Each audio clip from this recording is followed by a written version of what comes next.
देशामधलं तिसऱ्यांदा सन्माननीय पंतप्रधान नरेंद्रभाई मोदी यांचं सरकार राज्यामधलं 288 पैकी 228 आमदार निवडून येऊन आलेलं सरकार, लाडक्या बहिणींचा आशीर्वाद, हाच ट्रेन आता पुढं आपल्याला या ठिकाणी चाललेला दिसतोय.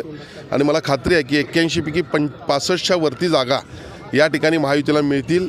आणि या कोल्हापूर महापालिकेमध्ये मतदारांनी विकासाच्या बाजूने कौल दिलेला असं मला वाटते. दादा, काय वाटतंय आज मतदानाच्या दिवशी मतदार करणाऱ्यांच्या चेहऱ्यावरचा भाव तुम्हाला काय सांगतो? मी सांगितलं, लाडक्या बहिणी फार खुश आहेत. लाडक्या बहिणींच्यावर पाहिल्यानंतर त्यांचे हावभाव पाहिल्यानंतर लक्षात येत होतं, जे विधानसभेला लक्षात येतं आहे.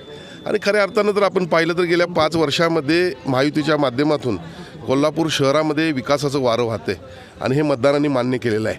निवडणुकांमध्ये अंतिम टप्प्यामध्ये विरोधकांच्याकडून अगदी विधानसभेला देखील AIचे जे काही टेक्निक आहे त्या माध्यमातून अनेक आरोप केले जातात.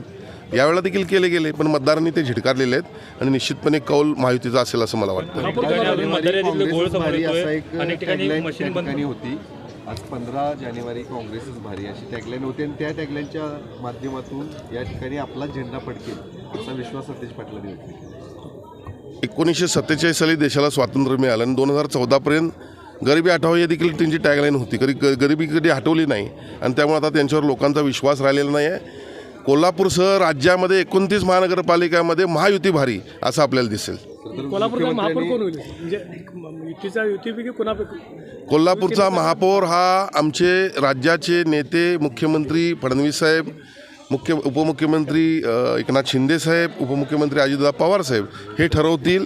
मी पहिल्यांदाच आठवते का बघा, आपल्याला सांगितलं होतं, एक पाऊल पुढं एक पाऊल पाठीमागे करून महायुती अस्तित्वात आणणारच. आणि त्यामध्ये माझी अत्यंत महत्त्वाची भूमिका होती.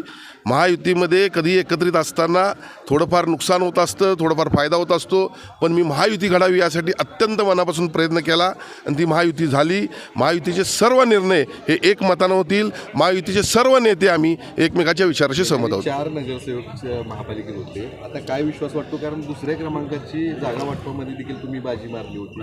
मोठ्या प्रमाणात जागा आता किती विश्वास आहे, किती नगरसेवक असतात? बघा, यामध्ये मला शिवसेना 2 नंबरला राहील असं मला वाटतंय.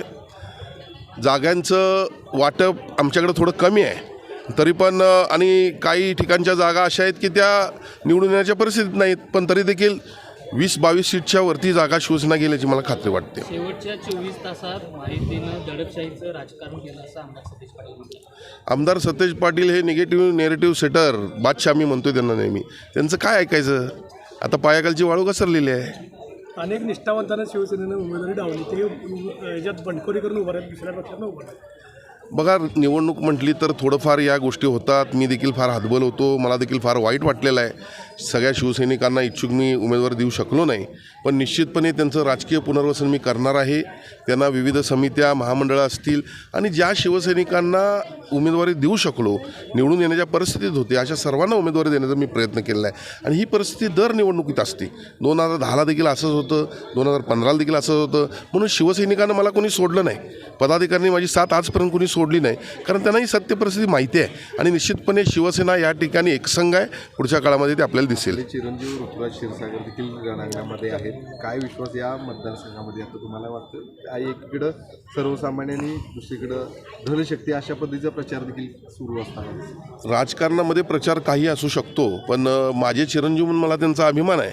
पण तो कार्यकर्ता म्हणून गेले 7 वर्ष जे काही करतोय, अगदी कोरोनाच्या काळातलं काम असेल, पूर परिस्थितीमध्ये स्वतःच्या हातानं ज्या काही म्हणजे अनेक गोष्टी त्यांनी केलेल्या आहेत पाण्यामध्ये उतरून. आणि या भागातील नागरिकांनाच विचारावा, सोशल मीडियाच्या माध्यमातून जी काही त्यांनी कॅम्पेनिंग केली, खरं म्हणजे कॅम्पेनिंग करण्याचा अधिकार प्रत्येकाचा ज्याच्या पद्धतीत असतो. या भागातील नागरिकांना आपण विचारावं आणि मला खात्री आहे की कोल्हापुरात सगळ्यात मोठा विजय ऋतुराजचा असेल.